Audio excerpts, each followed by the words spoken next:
Muy bienvenido a tu canal de análisis político, religioso, y por qué no decirlo, análisis global. Hoy les muestro el tercer capítulo de esta serie. Una segunda ventaja que tenía para el Papa Juan Pablo la peculiar inmunidad papal de la que gozaba, era que los campeones que él esperaba, que ingresaran a la arena del juego final no esperaban que él fuera un contendiente, no supieron interpretarlo a él en los mismos términos geopolíticos, que él les aplicaba a ellos. No era visto como una amenaza ni, siquiera en esos círculos políticos, culturales y financieros fuera de la Iglesia, el servidor del gran designio, católica donde siempre ha habido un permanente temor al césaropapismo, un temor que implicaba una fase sospechosa de ambiciones totalitarias y antidemocráticas en cualquier papa, quienquiera que pudiera ser. El antiguo, pero todavía mantenido temor de que si cualquier papa romano se saliera, con la suya, dañaría o aboliría las libertades democráticas, sobre todo, la libertad de pensar, de experimentar y de desarrollarse políticamente. Parecía no haber temor de Juan Pablo como un César potencial. Vea asterisco en realidad, sin embargo, la ambición de Juan Pablo llegaba muy lejos, tan lejos como su visión de sí mismo como el siervo de Dios que lentamente prepararía a todos los hombres y mujeres, en su condición terrenal, para la salvación eterna en la gloria del paraíso de Dios. Para muchas mentes, la combinación de tales metas trascendentes con el discernimiento mundano de un astuto geopolítico hubiera sido un escándalo inaceptable tal como era, no obstante, y mucho antes de que el globalismo fuera ni siquiera agregado al vocabulario de los altos funcionarios de gobierno y de los poderosos ejecutivos de las corporaciones en todo el mundo, mucho antes de que al mundo le brindaran el espectáculo de Mikhail Gorbachev, como el supremo empresario público de deslumbrantes cambios en el panorama político del mundo, mucho antes de que las tendencias globalistas, que ahora se dan por sentadas, fueran evidentes para la mayoría de los líderes del mundo. Este Papa eslavo tuvo un cierto tiempo libre para recorrer la sociedad de las naciones, con una nueva mirada dirigida a un propósito, tan antiguo como el propio papado. Con una mirada que no era meramente internacional, sino realmente global. Y con un propósito de desplegar sus planes papales de acuerdo con esos pocos y muy seguros acontecimientos, de los que el cardenal Wyszynski había hablado como deseados por él, Señor de la historia. De acuerdo con esas tendencias que ya estaban moviendo a toda la sociedad de la humanidad en la forma en que los astros se mueven a través de los cielos, de acuerdo con la imponente inevitabilidad de la inquebrantable voluntad de Dios, tan claramente como si hubieran sido signos coloreados marcados en un mapa. El Papa Juan Pablo reconoció las inevitabilidades de la geopolítica de finales del siglo XX, que ya fluían como ríos irresistibles a través del panorama del mundo en el otoño de 1978. La incapacidad de Estados Unidos de mantener su anterior hegemonía mundial era innegable por su claridad. Igualmente clara era la similar incapacidad de la Unión Soviética para retener en su estrecho abrazo a todos los miembros no naturales de su desgarbado cuerpo. Estos dos factores solos hacían necesario dar una nueva interpretación a los esfuerzos para formar una nueva Europa. Un alineamiento de poder diferente reemplazaría inevitablemente a la antigua alianza occidental que se había integrado con él. Propósito de contrarrestar la amenaza soviética. Hago una pausa para comentar. Hay una frase que yo escuché por los medios que me gusta pronunciar, y es la siguiente: el individuo que olvida su pasado está condenado a volver a repetirla. ¿Es que acaso ya hemos olvidado la historia mundial? Y te lo digo con autoridad, una autoridad que se apoya en hechos pasados. Hay un dicho popular, espero ahí en escuchado: El perro huevero, aunque les quemen el hocico, no deja de comer huevo. Es una frase muy varial, pero es una realidad. Interpretación. Si ya fallaste en el pasado, es difícil no volver a fallar en el presente. Y ya sabemos de qué pierna cojea este poder, que se escuda en un manto de santidad, pero sus propósitos son otros. ¿Es que acaso no es evidente? ¿Es que acaso el gran maestro no dijo al César lo que es del César y a Dios lo que es de Dios? ¿Por qué este poder en el pasado se inmiscuyó en los asuntos políticos y por su influencia, no como una religión, no dando a Dios lo que es suyo, sino como un poder que dominó Europa, y Napoleón tuvo que ponerle un alto, y envió al general Berthier a apresarlo, y el papa del entonces murió en el exilio?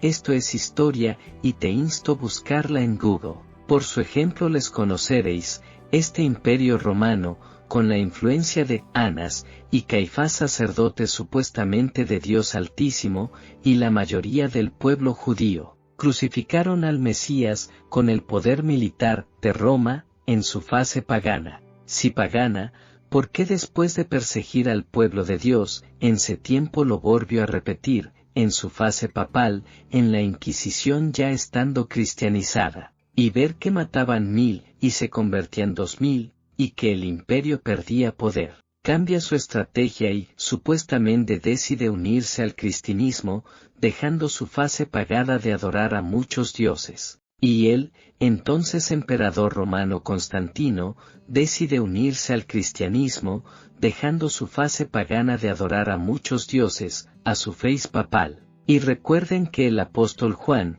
estaba en la isla de Patmos, por causa de su fe y las persecuciones de Roma a los cristianos, y fue liberado cuando Roma pasó de su fase pagana a cristiana o papal, de adorar a muchos dioses, a unirse con los cristianos, y ahí pasa a su fase papal o cristiana, y a solo adorar a un Dios único, el cual ya años pasados, con la influencia de Anás y Caifás, le crucificó a Dios su Hijo amado Cristo Jesús. Es por esto que en estos tiempos se hace llamar católica, que significa universal, y también un nuevo orden universal, una religión, un gobierno titireteado por él, una moneda mundial, y romana por el imperio que fue, y desea volver a ser, en este siglos. Entonces una organización plagada de tantos supuestos errores, y un firme conocimiento milenario, y con un vasto archivo de conocimiento. Los demás no son amenazas,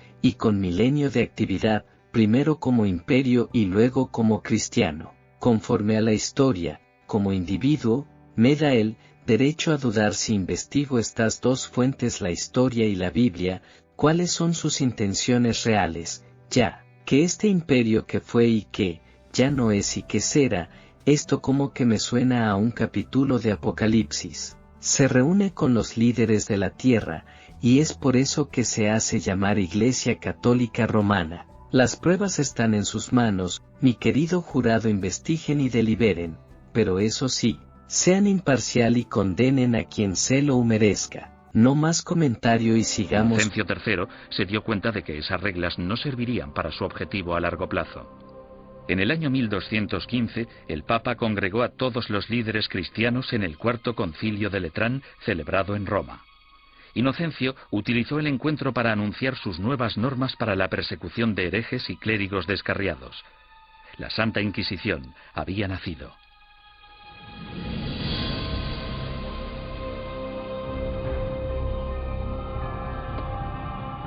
El sistema de la Inquisición suponía una innovación maravillosa y se asemejaba bastante al Tribunal Popular de nuestro sistema, que emite una causa probable y una acusación.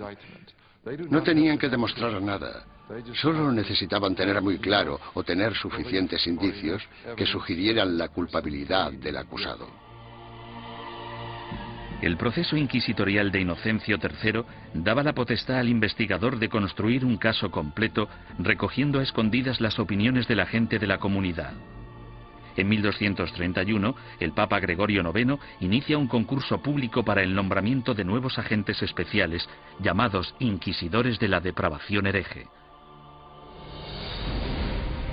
Es el amanecer de la Inquisición medieval, que empieza con una venganza. Y ahora regresamos con Gorbachov y la importancia de su papel en Europa.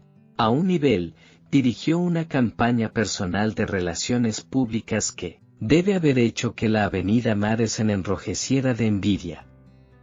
Cortejó y se ganó a sus dos enemigos más inexorables y conservadores entre los líderes del Occidente, Ronald Reagan y Margaret Thatcher, de Inglaterra. Cortejó y se ganó a las Naciones Unidas con una actuación llena de bravura, cuya sustancia quedó sumergida en la marea emocional de aceptación que él creó. En viajes sucesivos e incansables, cortejó y se ganó a vastas poblaciones, en Estados Unidos, Alemania Occidental, Inglaterra, Francia e Italia, dejando detrás de sí una marea verdaderamente global de gorbimanía. A otro nivel, mientras tanto, al nivel de la mecánica de la innovación geopolítica, para 1989, a los 4 años de su ascensión al liderazgo de la Unión Soviética, Gorbachov había logrado lo que ningún líder soviético anterior a él había pensado hacer jamás, y probablemente no hubiera creído posible. Había obligado al Occidente a hacer un cambio de 180 grados en su política de 70 años hacia la URSS. Forzó al grupo de las 7 naciones europeas a celebrar una reunión seminal precisamente para considerar la presencia y las propuestas de él en el escenario mundial, y luego literalmente asaltó la reunión sin ni siquiera sacar un pie de Moscú. Y, finalmente, forzó a que las importantes reuniones de las naciones europeas de junio y octubre de 1990 trataran cuestiones inauditas. Cuestiones absolutamente vitales para la solución de los problemas de la URSS y para el éxito del marxismo-leninismo. Cuestiones tales como la integración de Europa Oriental, y hasta de algunas partes de la propia Unión Soviética, en la nueva ecuación de poder europea que supuestamente tomará forma a partir de 1992. Cada movida que hacía Gorbachov, subrayaba para Juan Pablo la completa comprensión que tenía el líder soviético del poder europeo como el primer trampolín de su visión geopolítica, su comprensión de que tal poder yacía en una Europa que fuera del Atlántico a los Urales, y su comprensión de que la bisagra de ese poder reside, como siempre ha sido, en el área de Europa Central desde el Adriático al Mar Báltico. En 1989, en una jugada de ajedrecista notable por su teatralidad y su audacia, e impregnado de la confianza de un maestro del juego, Gorbachov comenzó lo que parecía ser la liberación de sus satélites de Europa Oriental. De ese modo, de un solo golpe, logró un inmenso bien para su causa. Hizo desaparecer la imagen del imperio del mal de la vista internacional. Le quitó al armazón exterior de la URSS un insoportable íncubo económico, y en cambio, lo puso sobre el Occidente. Y, lo que no es lo menos importante, consiguió transformarse a sí mismo y a su liderazgo supremo de la Unión Soviética en el sine qua non de la política exterior de las naciones occidentales. El señor Gorbachov tenía que recibir ayuda en toda forma. No debía ser puesto a merced de los conservadores de línea dura del Kremlin. No se puede arriesgar ninguna crítica sincera de su cruel represión del nacionalismo en las inquietas repúblicas soviéticas de Armenia, Georgia y Azerbaiyán, por ejemplo, ni de su brutalidad con los estados bálticos de Lituania, Letonia y Estonia. Hasta sus flagrantes violaciones al tratado entre Estados Unidos y la Unión Soviética sobre misiles INF, Intermediate Range, Nuclear Forces, fuerzas nucleares de alcance intermedio, que nunca antes había estado fuera de los límites de los comentarios y las quejas fueron pasadas por alto entre el ensordecedor silencio oficial. La actitud hacia Gorbachov a comienzos de la década del milenio fue resumida clara y hasta líricamente por una carta de un respetable profesor norteamericano de ciencia política, publicada en The New York Times el 27 de abril de 1990. El señor Gorbachov probablemente ha hecho mayores contribuciones al bienestar de la humanidad que ninguna otra figura política de la historia, escribió el profesor Reo M. Christensen de la Universidad Miami, en Ohio.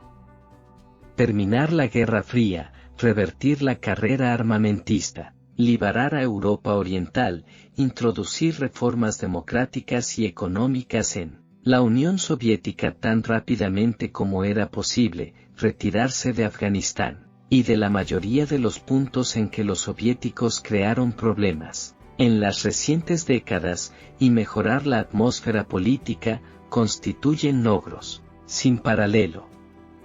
No puedo pensar en ningún estadista en la historia que haya hecho tanto. Solo se puede describir el mayor triunfo de Gorbachov como una victoria fenomenal en la fase del juego final del milenio.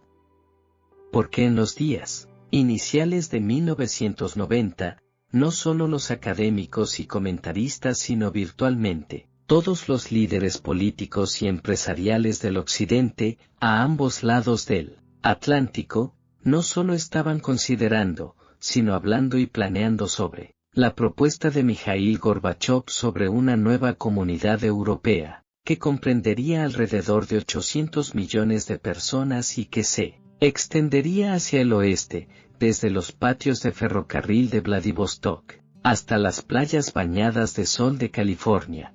Cualquiera sea el destino geopolítico que finalmente aguarde al gorbachovismo, indudablemente Gorbachov había recogido con entusiasmo el desafío lanzado en Polonia por Juan Pablo. Había hecho más que abrir las compuertas del cambio geopolítico. Había creado una mente nueva en Occidente. O, más precisamente, había hecho que el Occidente adoptara su mentalidad y satisficiera sus necesidades.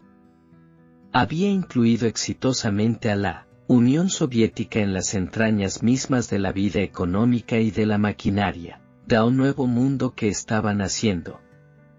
A partir de ahora, el gorbachovismo y el boitilismo serán factores potentes en la activación de la sociedad de las naciones, aun cuando uno o ambos líderes dejen la escena humana o sean derrocados de sus puestos de liderazgo supremo.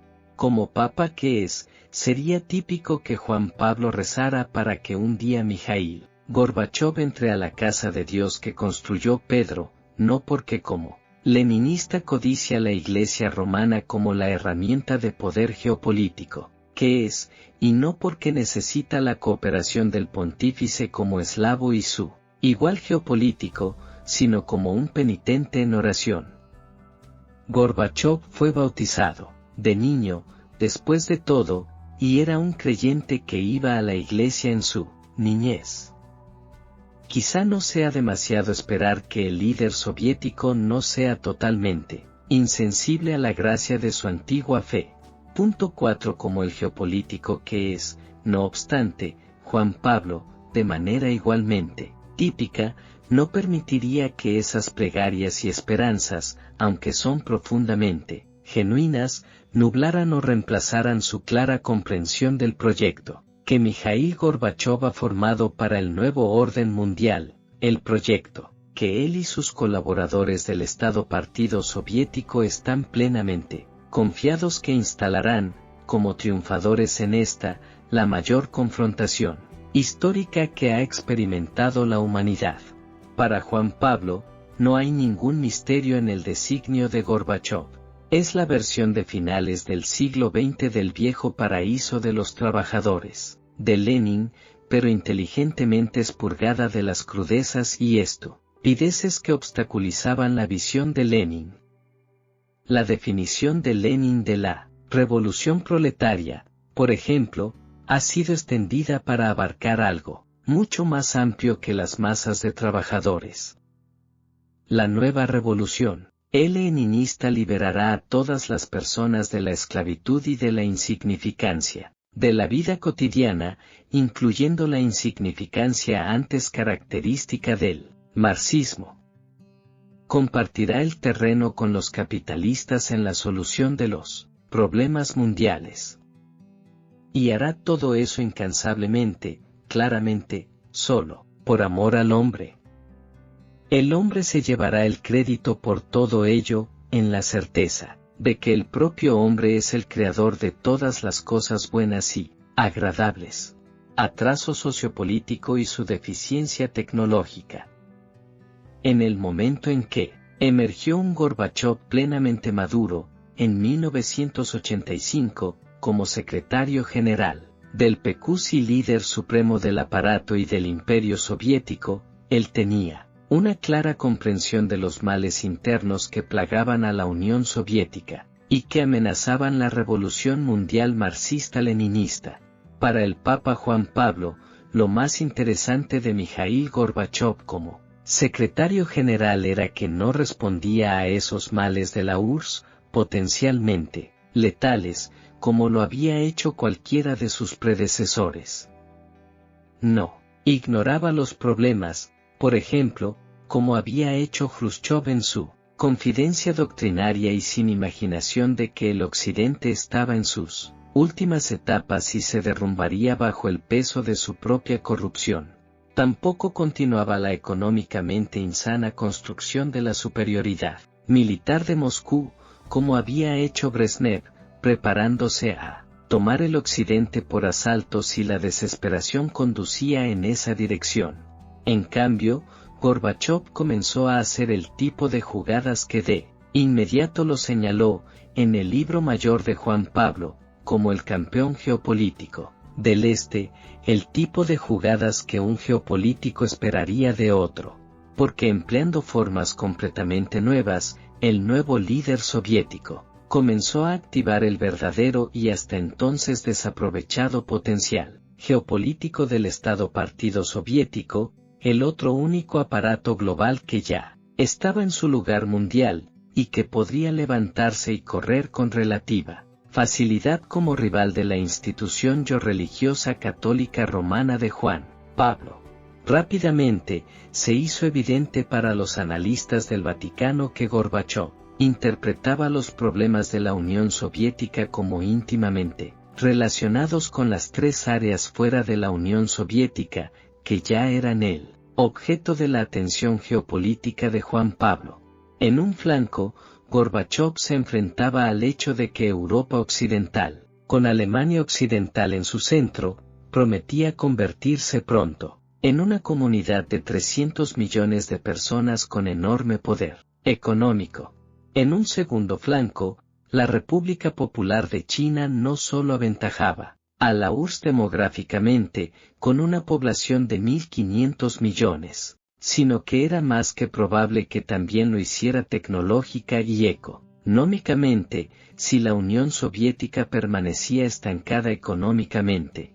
Finalmente, un Estados Unidos todavía próspero, con su propia influencia militar incrementada, había renovado el estigma de la inaceptabilidad internacional contra la Unión Soviética.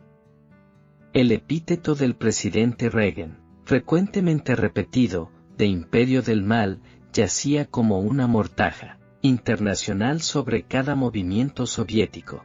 Esta no era la manera de alcanzar la meta geopolítica leninista.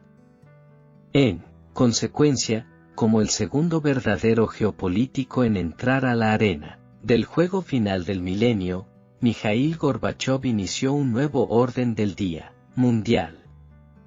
Clamando por atención, lanzando centelleantes chispas de dinamismo geopolítico y de puro genio táctico, se estableció en cada nivel importante como progenitor y héroe público de una nueva perspectiva para las naciones.